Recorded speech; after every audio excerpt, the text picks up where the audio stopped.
আলহামদুলিল্লাহ, যাবতীয় প্রশংসা সে মহান আল্লাহ পাকের জন্য, যিনি আমাদের ত্রাণকর্তা, যিনি আমাদের পালনকর্তা। জগতে যাহা কিছু আছে একমাত্র আল্লাহ সুবহানাহু ওয়া তাআলার জন্যই। তাদের তার প্রশংসা করে আমরা শেষ করতে পারি না, তাই সেটি বাক্য দ্বারাই সমর্পণ করে নিচ্ছি। সকলে বলে আলহামদুলিল্লাহ। তারপর বিশ্বনবী আহমদ মুস্তাফা মুহাম্মদ মুস্তাফা সাল্লাল্লাহু আলাইহি ওয়াসাল্লামের উপর শত সহস্র দরুদ ও সালাম বর্ষিত হোক। সকলে বলে সাল্লাল্লাহু আলাইহি ওয়াসাল্লাম। আজকে সংক্ষিপ্ত সময়ে আলোচনা করব হায়া সম্পর্কে, অর্থাৎ লজ্জা সম্পর্কে। এমন একটি বিষয়, যে ব্যক্তি লজ্জা যতটুকু অনুভব করবে, যতটুকু মেহসুস করবে, ফিল করবে, তার লজ্জা ততটুকুই লাগবে। যে ব্যক্তি লজ্জাকে ফিল করবে না, অনুভব করবে না, দেখবেন যে ওই ব্যক্তির আর লজ্জা হয় না। এই জন্য আমরা কিছু কিছু সময়ে কিছু কিছু ছেলেদেরকে আমরা দেখি যে বৃদ্ধ লোকেরা বলে যে তোকে এতবার এই কথা বলার পরেও তোর কি লজ্জা হয় না। এইভাবে আমরা দেখি যে বৃদ্ধ লোকেরা ছোট ছোট ছেলেদেরকে এইভাবে বলে। যাই হোক, মোট কথা এই যে লজ্জা, এই লজ্জার অনেক ভ্যালু রয়েছে ইসলামে। কতটুকু ভ্যালু রয়েছে? আল্লাহ রাসূল সাল্লাল্লাহু আলাইহি ওয়াসাল্লাম বলেছেন যে ইন্নাল হায়া ওয়াল ঈমান কুরিনা জামিয়া ফাইজা রুফিয়া আহাদুহুমা রুফিয়াল আখার। আল্লাহ নবী বলছেন যে লজ্জা আর ঈমান এই দুইটি হচ্ছে এইভাবে জোড়া লাগা, অর্থাৎ লজ্জা আর ঈমান হচ্ছে দুইটি একটি বস্তুই। আপনাকে সহজ করে বলছি যে ব্যক্তির লজ্জা আছে ওই ব্যক্তিরই ঈমান আছে। আল্লাহ নবী এটাই বোঝাতে চাচ্ছেন আমাদেরকে। আর তোমরা যখন দেখবে যে কোনো ব্যক্তির লজ্জা চলে গেছে, ওই ব্যক্তির শরীরে লজ্জা নেই, তখন তোমরা মনে করবে যে এই ব্যক্তির অন্তর থেকে, এই ব্যক্তির আপনার হার্ট থেকে লাহে লাহে লাহে লাহে ঈমান চলে যাচ্ছে, এই ব্যক্তির ভিতরে ঈমান নেই। তাহলে আমরা এই হাদিস থেকে অন্তত এতটুকু বুঝতে পারলাম যে লজ্জার অনেক দামি বস্তু। লজ্জা প্রত্যেকটা মুসলমানের অন্তত থাকতে হবে। বাকি ধর্মকে আমরা ছেড়ে দিলাম। যদি কোনো ব্যক্তি মুসলিম হতে চায় তাহলে ওই ব্যক্তির ভিতরে লজ্জা থাকতেই হবে। যদি লজ্জাকে ভুলে যায় তাহলে ওই ব্যক্তির অন্তর থেকে এই যে ঈমান রয়েছে, এই ঈমানও তাকে ভুলে যাবে। এখন কথা হলো যে এই যে লজ্জা, এই লজ্জার যে এত ভ্যালু, এই ভ্যালু কি শুধুমাত্র আমরাই দিচ্ছি, না আমাদের নবী মুহাম্মদ সাল্লাল্লাহু আলাইহি ওয়াসাল্লাম শুধুমাত্র কি আমাদেরকে এভাবে হাদিস বলছে? না, আল্লাহ নবী শুধুমাত্র আমাদেরকে এই কথা বলেন নাই। আল্লাহ রাসূল সাল্লাল্লাহু আলাইহি ওয়াসাল্লাম বলছেন যে প্রত্যেক নবীর বাণী ছিল এই লজ্জা। এমন কোন পৃথিবীতে নবী আসেনি যে নবী বলেনি তার উম্মতকে যে তোমরা লজ্জা বোধ করো না। প্রত্যেকটা নবীর উম্মতকে বলছে যে তোমরা লজ্জা করো। তিনি কিভাবে বলছেন? তিনি বলছেন যে ইজা লাম তাস্তাহি ফাসনা মা শিতা। আল্লাহ নবী বলছেন যে প্রত্যেকটা নবী তার উম্মতকে বলছে যদি তোমার লজ্জা না থাকে তাহলে তোমার যা ইচ্ছা তুমি তাই করো। দেখেন নবীদের ভাষা, দেখেন নবীরা কিভাবে এখানে ভাষায় উল্লেখ করেছেন। বলতে পারতো যে তোমার যদি লজ্জা থাকে তাহলে এই কাজ করো না, আর যদি তোমার যদি লজ্জা না থাকে তাহলে এই কাজ করো। কিন্তু নবীরা কিন্তু এই ভাষা ব্যবহার করে নাই। কোরআনের ভাষা কত উঁচু হতে পারে। নবী কি বলছেন? আমাদের নবী মুহাম্মদ সাল্লাল্লাহু আলাইহি ওয়াসাল্লাম বলছেন যে প্রত্যেকটা নবী এই কথা বলছে কি, যে ইজা লাম তাস্তাহি ফাসনা মা শিতা। যদি তোমার লজ্জা না থাকে তাহলে তোমার যা ইচ্ছা তুমি তাই করো। তোমাকে ছেড়ে দিছে ইসলাম। তুমি ইসলামের গণ্ডির ভিতরে নেই যে তোমাকে বলবে যে তুমি এই কাজ করো, তুমি এই কাজ ছেড়ে দাও, না, তোমাকে কেউ বলবে না।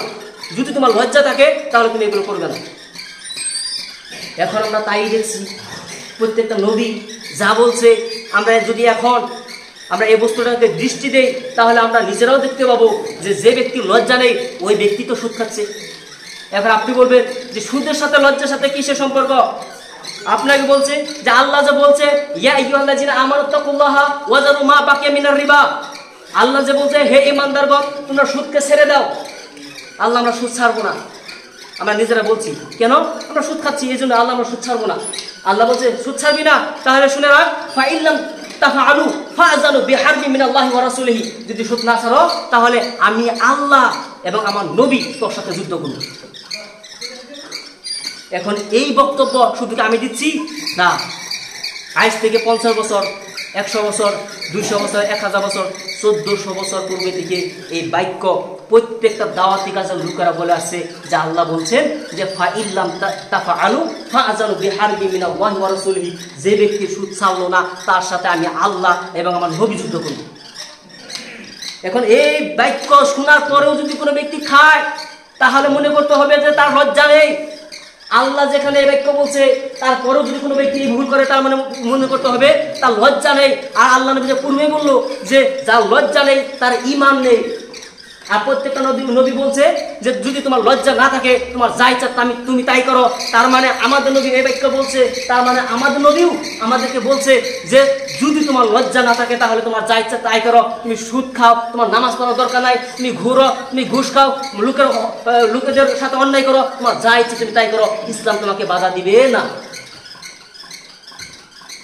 অপর এক হাদিসে আমরা যদি খেয়াল করে দৃষ্টি করি তাহলে এই যে হাদিস, এই বাক্যটা যদি আমি একটি একটি শব্দ করে ভাঙি এই নবীদের বাক্য, তাহলে এইভাবে আপনাকে বলতে পারি যে ওই ব্যক্তির তো লজ্জা নেই যে ব্যক্তি নাকি আযান শোনার সাথে সাথে মসজিদের কাছ থেকে সে দূরে চলে যায়।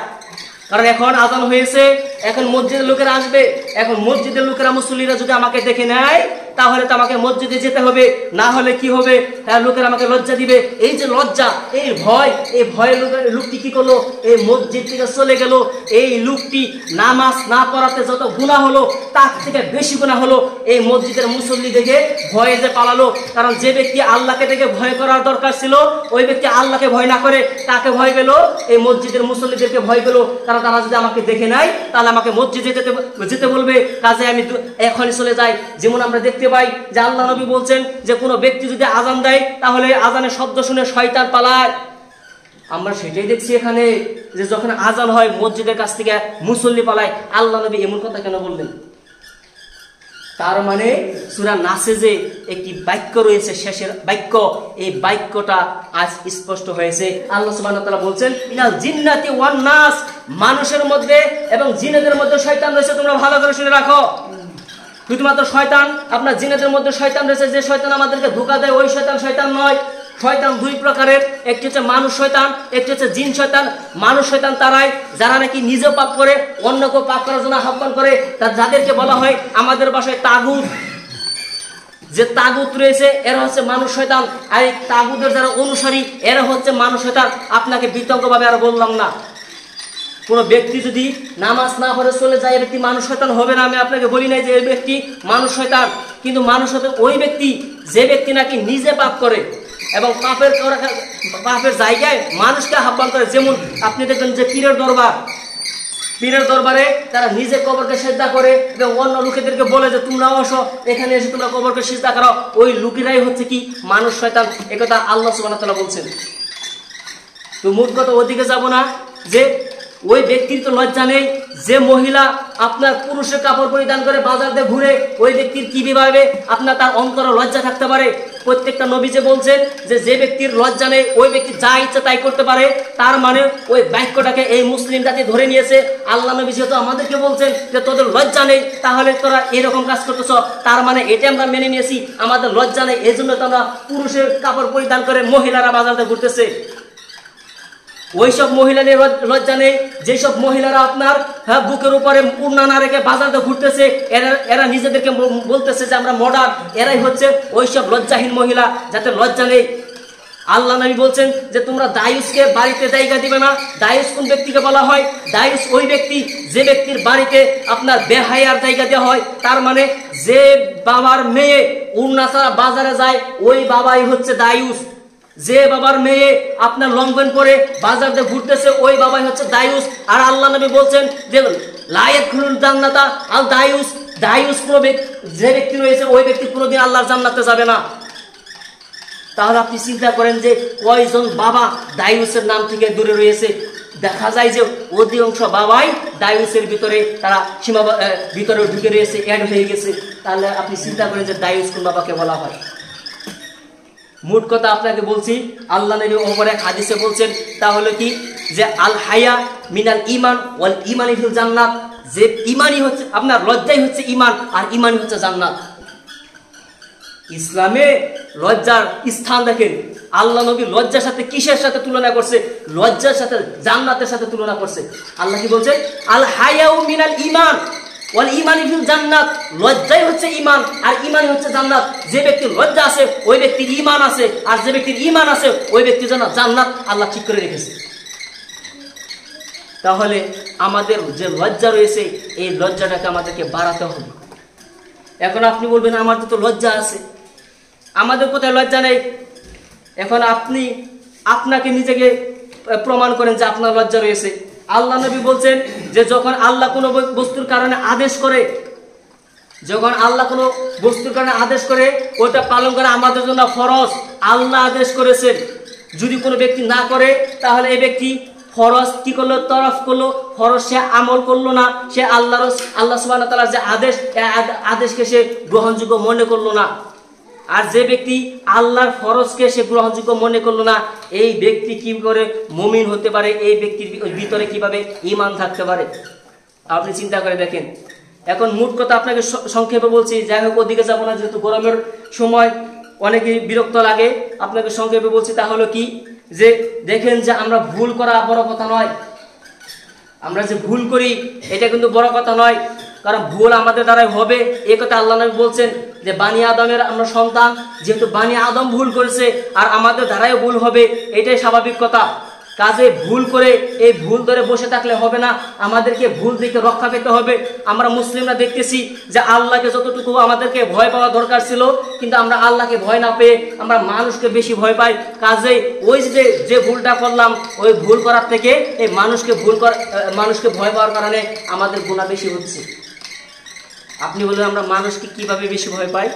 আপনি যদি খেয়াল করেন, যদি আমরা কিছু কিছু সময়, ওদিকে যাব না, কিছু কিছু সময় যে কোনো ব্যক্তির সাথে আমি ভুল করলাম, ভুল করার সাথে সাথে ওই ব্যক্তির সামনে আমরা লজ্জিত হই যে এই মানুষের সাথে আমি ভুল করলাম, এই মানুষের সাথে আমি সামনে কিভাবে যেতে পারি, এই মানুষকে আমি ভাইলাট করে আমি চলতেছি, কারণ তার সাথে আমার লজ্জা লাগে। কেন? তার সাথে আমি ভুল করছি। কিন্তু এই ভুলটা করার পূর্বে যদি সে ব্যক্তি আল্লাহকে ভয় করত, আল্লাহকে লজ্জা পেত, তাহলে এই ব্যক্তি ওই ভুলের কাছেও যেত না। আপনাকে একটি ঘটনা শোনাচ্ছি, তাহলে আপনি বুঝতে পারবেন যে বিষয়টি কত কঠোর হতে পারে। এক লোক বলতেছে যে আমি পর্নোগ্রাফি দেখতেছি ওই সময় যখন আমার বাড়িতে কেউ ছিল না, আমি দরজা বন্ধ করে পর্নোগ্রাফি দেখতেছি। ঠিক এমন সময় হঠাৎ একটি বিশাল আওয়াজে আমার দরজা খুলে গেল, আর আমি আতঙ্কিত হয়ে, আমি ভয় পেয়ে আমার ল্যাপটপটাকে বন্ধ করে দিয়ে আমি শোয়া মানুষ বসে গিয়েছি। তখন আমি ভালো করে লক্ষ্য করতেছি যে আমাকে কি কেউ দেখে দিল। এই কথা চিন্তা করার সময়ই আমি ভালো করে খেয়াল করে দেখি যে আমার যে বিড়ালটি ছিল, এই বিড়ালটি দরজাটা খুলে দিল, আর আমি আতঙ্ক হয়ে গেলাম। তখন আমার লজ্জা লাগলো। কেমন লজ্জা লাগলো? যে যিনি আলিমুল গাইব, যে আল্লাহ আমাকে সব সময় দেখতেছে, ওই আল্লাহকে আমি ভয় না পেয়ে এই সামান্য বিড়ালকে দেখে আমি ভয় পেলাম। ওই আল্লাহকে দেখে আমি লজ্জা না পেয়ে এই সামান্য মানুষ আসবে, এই মানুষ আসাটাকে আমি লজ্জা বোধ করলাম। আমার ভিতরে কি ঈমান রয়েছে? আমার তখন লজ্জাবোধ মনে হলো, আমার নিজেকে একবার তুচ্ছ মনে হলো, নিম্নগামী মনে হলো যে আমি আল্লাহকে ভয় না পেয়ে আমি মানুষকে ভয় পাচ্ছি, একটি বিড়ালকে ভয় পাচ্ছি। তার চিন্তা ধারণা দেখেন। ঠিক তদ্রুপভাবে আমি বলতে চাই যে বর্তমান সময়ে এই যে যুব সমাজ রয়েছে, এই যুব সমাজের লজ্জা কোথায় থেকে চলে গেছে? কারণ ওই যে পূর্বে যে একটি হাদিস আল্লাহ নবী বলছেন, ওই হাদিসটাকে সবসময় সামনে রাখবেন।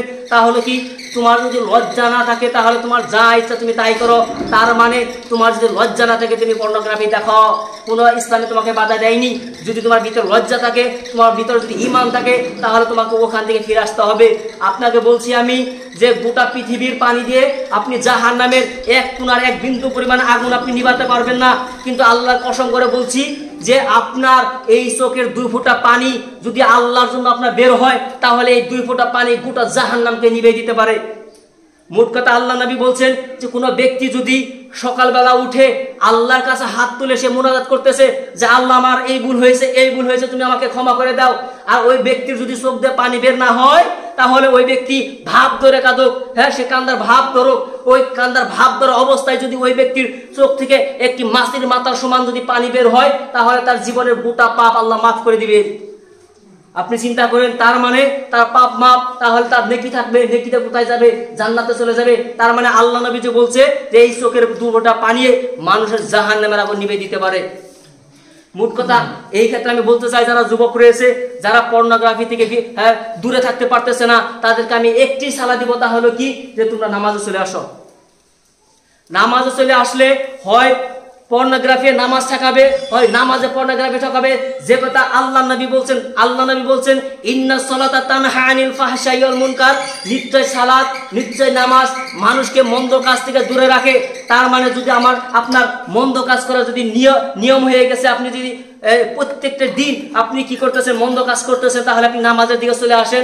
দেখবেন যে এই নামাজে একদিনে নয়, আস্তে আস্তে করে আপনার যে গুনাহ রয়েছে এই গুনাহ থেকে আপনাকে দূরে সরিয়ে দিবে, তখন আপনি এই গুনাহ থেকে পরিত্রাণ পাবেন। কিন্তু দেখা যায় যে কিছু কিছু যুবক বলতেছে যে আমি এত গুনাহ করেছি জীবনে, এই গুনাহ নিয়ে আমি আল্লাহর সামনে কিভাবে মুখ দেখাবো, এত গুনাহ করেছি যে আমি আল্লাহর সাথে কিভাবে মুখ দেখাবো, আমি মসজিদে যাই না এই জন্য যে আমার শরম করে, আমার লজ্জা লাগে যে আমি এত গুনাহ করার পরেও আমি মসজিদে কিভাবে যাব। আমি বলছি যে আপনি গুনাহ করেছেন এই জন্য তো মসজিদে আসবেন। বান্দার কাজ হচ্ছে গুনাহ করা, আর আল্লাহর কাজ হচ্ছে মাফ করা। আল্লাহ বলতেছেন যে প্রত্যেকটা দিন তোমরা গুনাহ করতেছো, প্রত্যেকটা দিন প্রত্যেকটা রাত তোমরা গুনাহ করতেছো, ওয়ানা আখিরু যুনুবা জামিয়া, আর আমি প্রত্যেক দিন তোমরা যেভাবে গুনাহ করতেছো আমি ওইভাবে তোমাদেরকে মাফ করে দিতেছি। তার মানে বান্দার কাজ হচ্ছে গুনাহ করা, আর রবের কাজ হচ্ছে ক্ষমা করা। তার মানে আমরা যদি গুনাহ না করি, তাহলে আল্লাহ নবী কি বলছেন জানেন? আল্লাহ নবী বলছেন যে তোমাদের এই উম্মত যদি গুনাহ না করতো, তাহলে আল্লাহ বলছেন এই গোটা জাতিকে আমি মাটি উল্টে দিয়ে গোটা জাতিকে আমি ধ্বংস করে দিতাম, আর এমন জাতি সৃষ্টি করতাম যে জাতি সকালবেলায় গুনাহ করতো, বিকেলবেলা আল্লাহর কাছে মাপ চাইতো, ওই জাতিকে আমি সৃষ্টি করতাম। তার মানে আমরা যে গুনাহ করবো এ কথা আল্লাহই বলছেন যে তোমরা গুনাহ করবে, কিন্তু গুনার ভিতরে ওই ব্যক্তি সব থেকে শ্রেষ্ঠ যে ব্যক্তি নাকি গুনাহ করার পরে আল্লাহর কাছে মাপ চায়। এখন আপনি গুনাহগার, এখন আপনি যদি মসজিদে না আসেন তাহলে আপনি গুনাহ কাকে বলবেন? আমি তো আপনাকে বলতে চাই যে আপনি ফজরের সময় মসজিদে চলে আসেন, যখন লোকেরা নামাজ পড়ে বাড়ি চলে যায় তখনই আপনি মসজিদে বসে লাইটটাকে অফ করে দিয়ে আপনি আল্লাহর সাথে আপনি নীরবে কথা বলেন যে আল্লাহ আমি এই ভুল করেছি, আল্লাহ আমার গোটা জীবনে আমি সুদ খেয়েছি, গোটা জীবনে মানুষের সাথে অন্যায় করেছি, আল্লাহ তুমি আমাকে মাফ করো। এভাবে আপনি আল্লাহর সাথে নির্বিঘ্নে কথা বলেন, দেখবেন যে আপনার অন্তর পাতল হয়ে যাবে। দেখবেন যে লাহে লাহে লাহে লাহে আপনার যে বিপদ রয়েছে, আপনার যে প্রবলেম রয়েছে, এই প্রবলেমগুলো লাহে লাহে দেখবেন যে আপনার সলভ হওয়া শুরু হয়ে গিয়েছে। আপনি আল্লাহর সাথে নীরবে কথা বলে দেখেন তো একদিন, তখন দেখবেন যে আপনার সবকিছু লাহেলে হয়ে আপনার সলভ হয়ে যাচ্ছে। আর আল্লাহ তো প্রত্যেকটা দিন আমাদেরকে ডাকতেছে যে হে আমার বান্দাগণ, ইয়া ইবাদি, হে আমার বান্দাগণ, তোমাদের ভিতরে কে এমন গুনাহগার রয়েছে যে গুনার কথা মনে করে আমাকে ডাকতেছো, তুমি আমাকে একটা ডাক দিয়ে তো দেখো, আমি তোমার সব গুনাহ মাফ করে দিব। হে আমার বান্দাগণ, তোমাদের মধ্যে এমন কে আছে যে ব্যক্তির কিছু দরকার সে আমার কাছে চাও, আমি তোমাকে দিয়ে দিব। এভাবে করে প্রত্যেকটা দিন আল্লাহ আমাদেরকে ডাকতেছে, কিন্তু আমরাই অদম, আমরাই এমন লোক যে লোকের কান পর্যন্ত আল্লাহ ডাক পৌঁছায় না, যে লোকের কান অন্তর দিয়ে আল্লাহ ডাক সে অনুধাবন করতে পারে না। কেন? ওই যে আল্লাহ নবী আল্লাহ সুবহানাহু ওয়া তাআলা বলছেন যে সুম্মুম বুকুমুন উমিয়ুন ফাহুম লা ইয়াকিলুন, এরা হচ্ছে অন্ধ, এরা হচ্ছে বধির। হ্যাঁ, এদের অন্তর দ্বারা তাদের অনুকরণ শেষ হয়ে গেছে, অনুকরণ করতে পারে না, এদের কানে দ্বারা তারা শুনতে পারে না, চোখে তারা কিছু দেখতে পারে না। এরা এমন হয়ে গেছে যেমন একটি গরু হয়ে যায়, গরু মানুষের ভাষা বুঝতে পারে না, গরু আপনার অন্তর নেই, যে অন্তর দেশে অনুধাবন করতে পারে না। উলাইকা কাল আনাম, এরা হচ্ছে চতুষ্পদ জানোয়ারের মতন। আল্লাহ বলছে বালহুম আদল, বরং জানোয়ার থেকে নিকৃষ্ট, যাদের আল্লাহর ভাষা বোঝার ক্ষমতা নেই, ওইসব কাফেরদেরকে আল্লাহ বলছেন। এখন মূল কথা আপনাকে সহজ করে বলছি যে আল্লাহ আমাদেরকে বলতেছেন যে কি, যে কুল ইয়া ইবাদিয়াল্লাযিনা আশরাফু আলা আনফুসিহিম, হে আমার বান্দাগণ, তোমরা যদি ভুল করে থাকো, নিজের উপরে জুলুম করেছ, কি করে? এক ওয়াক্ত নামাজও পড়ো নাই, নিজের উপরে জুলুম করেছ কি করে? তুমি ঘুষ খেয়েছ। নিজের উপরে জুলুম করেছ কি করে? সারা জীবন সুদ খেয়েছ। আল্লাহ বলতেছেন নিজের উপরে জুলুম করেছ কি করে? মানুষের সাথে মিথ্যা কথা বলে। নিজের উপরে জুলুম করেছ কি করে? মানুষের মিথ্যা সাক্ষী দিয়ে। লা তাকনাতু মির রাহমাতিল্লাহ, যত ভুল করেছ তোমার কোনো টেনশন করতে হবে না, তুমি শুধুমাত্র মসজিদে চলে আসো। লা তাকনাতু মির রাহমাতিল্লাহ, আমার রহমত থেকে তুমি মায়ুস হইও না, আমার রহমত থেকে তুমি নিরাশ হইও না। তোমার যত পাপ রয়েছে ওই পাপের থেকে আমার রহমত বেশি বড়। বানি আদম যদি এই মাটি থেকে শুরু করে বিশাল আকাশ পর্যন্ত গুনাহ নিয়ে হাজির হয়, তাহলে কাল কিয়ামতের দিন আল্লাহ এত পরিমাণ তার ক্ষমা নিয়েও হাজির হবে। বানি আদমের যত গুনাহ হবে আল্লাহর ক্ষমা তার থেকে বেশি হবে। তার মানে গোটা পাপ আল্লাহ জমিন থেকে আকাশ পর্যন্ত সব পাপ আল্লাহ মাফ করে দিবেন। কিন্তু যদি শিরিক না থাকে, যদি শিরিক থাকে তাহলে আল্লাহ কোশ্চিনকালেও ক্ষমা করবে না। আল্লাহ এই কথা সূরা লুকমানকে দিয়ে আমাদেরকে শিক্ষা দিয়েছেন। সূরা লুকমানের ভিতরে লুকমান তার সন্তানকে বলছে যে ইয়া বুনাইয়া, হে আমাদের আদরের সন্তান, যে কি লা তুশরিকু বিল্লাহি শাইয়া, তুমি আল্লাহর সাথে শিরিক করো না। ইন্না শিরকা লা যুলমুন আযীম, নিশ্চয় শিরিক হচ্ছে এক মহা অন্যায়, মহা জুলুম। কার সাথে জুলুম করা হয়? আল্লাহর সাথে জুলুম করা হয়। কার সাথে জুলুম করা হয়? তোমার নিজের রবের সাথে জুলুম করা হয়। যে রব নাকি তোমাকে সৃষ্টি করেছে, ওই রবের সাথে যদি কোনো ব্যক্তি জুলুম করে তাহলে ওই রব তাকে কোনোদিন ক্ষমা করে না। এখন আপনাকে সর্বশেষে 1 মিনিটের ভিতরে একটি কথা করে বলে শেষ দেব, তাহলে কি, যে আমরা যতই গুনাহ করি না কেন, আমরা যদি গুনাহ করার পূর্বে লজ্জা রাখি তাহলে আমরা কোনোদিন গুনাহ করতে পারবো না। যদি লজ্জা রাখি তাহলে গুনাহ করতে পারবো না। আপনি পর্নোগ্রাফি দেখতে যাবেন, না আল্লাহ ইজ অলওয়েজ ওয়াচিং মি, আল্লাহ আমাকে সব সময় দেখতেছে, না আমি এটা দেখতে পারবো না, তা আপনি ভুল দিকে ফিরে আসবেন। যখন আপনি চুরি করতে যাবেন, না আল্লাহ তো আমাকে দেখতেছে, সকল দরজা বন্ধ হলে কি হবো, রাত হলে কি হবো, কেউ আমাকে দেখতেছে না। যদিও আমরা চারিদিকে চাই কিন্তু একদিকে তাকানো আমরা ছেড়ে দিই, তাহলে কি উপর দিক ঠিক আছে, আল্লাহ দেখতেছে, এ কথা আমরা ভুলে যাই। যখনই কোনো ব্যক্তি আল্লাহকে লজ্জা করবে তখনই মনে করবেন যে এই ব্যক্তি দ্বারা কোনোদিন গুনাহ হতে পারে না। আপনি বলবেন যে শুধু মাত্র কি আমরাই লজ্জা করি? না, আল্লাহ লজ্জা করে, আল্লাহ নবী লজ্জা করে। কিভাবে? একটি ছোট্ট মোটো হাদিস দিয়ে আপনাকে স্পর্শ করতেছি। তা হলো কি, আমরা জানি আল্লাহ নবী মেরাজে গিয়েছিল। মেরাজে গিয়ে আল্লাহ নবীকে আল্লাহ সুবহানাহু ওয়া তাআলা 50 ওয়াক্ত নামাজ দিয়েছিল।